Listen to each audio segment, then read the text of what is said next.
puso, sa dibdib mo'y buhay, lupang hinirang, duyan ka ng magiting, sa manlulupi. Di ka pasisihin, sa dagat at bundok, sa simoy at sa langit mong baka, may dilag ang tula at awit sa paglayang minamahal, ang islap ng watawat mo'y tagumpay na nagtitinig, ang bitumbing nag-araw na kailan pa may di magdidilim, lupa ng araw ng lahat at ipagsinta mo'y langit sa piling mo. Ang ligaya na mo'y mag-aakit, ang mamatay lang dahil sa'yo. Please remain standing for the nation's Sa aming manlilikha at tagapagtaguyod, maraming salamat po sa iyong pagpapala sa pagbibigay ng mga kailangan namin sa araw-araw at tungo sa mas masaganap ang buhay. Salamat din po sa inyong paghahayag sa aming pamundahan at mamamayan ng mga dakilang pamitaan at adhikain upang higit pang mapaunlad ang bansa para sa kapakanan ng lahat. Sa inyong matapat na pagtuturo at pag-akay sa amin kalandas na pamamahala at ng pagkamamamayan sa pagharap at pananagumpay sa mga hamon at malakit sa aming mga pambansang halikain at sa pagtahak ng daan tungo sa katatagan, kapayapaan at katahimikan, lalo na po ninyo kaming bigyan ng karunungan upang ipang matuto sa mga aral na nakaan. At maliwanagan ninyo ng diwa ang bawat hakbang namin sa landas ng pagkabayan at pagkabansa. Turuan niyo po kaming lalo pang magkaisa at magtulungan para sa ikatitibay ng lipunan at ng bansa. Nahigit pa naming lingapin at palusugin ang bayan. Pagpalain niyo po ang aming mga pinuno, mga tagapamahala, upang ang kanilang mga isip at pangitain, mga kilos, gawa at pagsisikap ay laging humantong sa paglilingkod na lalo pang matapat at mahusay. Gabayan niyo po ang kanilang panunungkulan upang lalo pang magbunga ng mga biyayang tuluyang nakararating at natatamasa ng lahat. Akayin niyo po kami sa daan at direksyon ng higit pang mulat, sangkot at responsableng pagkamamayan upang ang aming bawat galaw ay makatulong sa higit pang pag-aayos at pagpapaunlad ng bansa. Turuan niyo po kaming lahat na laging unahin ang kapakanan ng bayan ng kalahatan, higit sa interes na makasarili lamang. Turuan niyo po kaming higit pang dingapin ang kapwa mamamayan. Opo, turuan niyo po kaming pahalagahan ang bawat isa.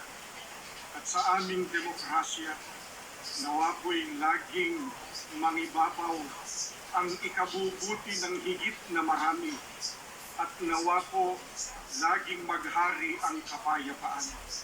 Nawa po sa aming pagpaparaanan, sa aming pagbibigayan, pagtutulungan at pagkakaisa ay maiahon at maiangat ang aming bayan tungo sa kinabukasan na higit po na aming pakikinabangan, mas mabuti, mas maganda, mas mapagkalinga sa lahat. Nawa rin po sa aming pagmamahalan sa isa't isa ay maluwalhati at mabigyan namin ng papuri ang iyong banal na pangalan.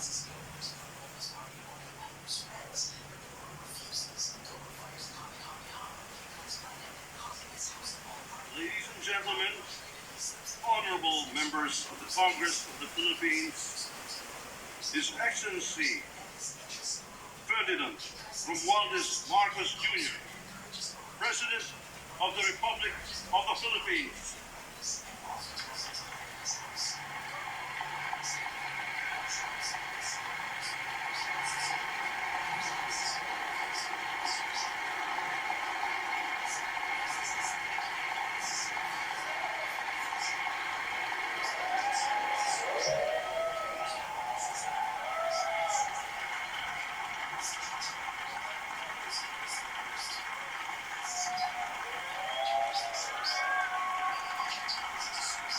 Thank you.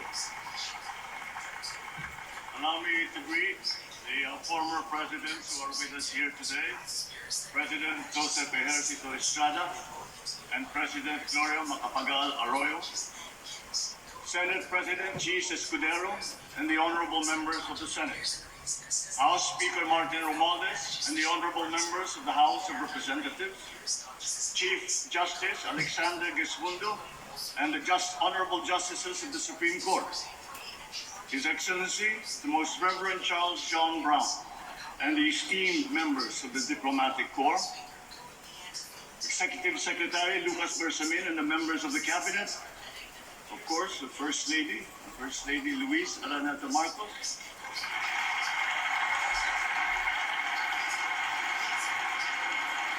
other distinguished guests, mga minamahal kong kababayan, magandang hapon sa inyong lahat.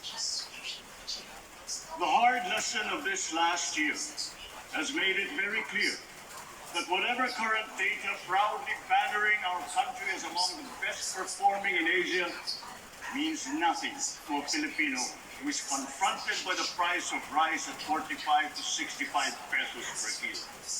Bagamat maganda ang mga statistikang ito, wala itong kabuluhan sa ating kababayan na hinaharap ang realidad na mataas ang presyo ng mga bilihin, lalo na ang pagkain, lalo't higit ng bigas. Totoo, pwersa ng merkado sa ating bansa at maging sa buong daigdig ang siyang nagdidikta ng presyo. Bunso dito, halimbawa, ng giyera, problema sa supply, at pwersa ng kalikasan tulad ng El Nino na naranasan din sa ibang bansa. Subalit, hindi na ito mahalagang alalahanin ng ating mga kababayan na bibigatan sa presyo ng bigas. Mahal kong mga kababayan, alam kong tamang-dama ninyo ito. Hindi natin binawalang bahala ang inyong mga hinaing at hirap na dinaranas. Sa kabila ng mga hamon ng ating kinakaharap, nasaksihan natin ang pinakamataas na ani ng palay sa bansa nitong nakalipas na taon. Pumalo ito sa lagpas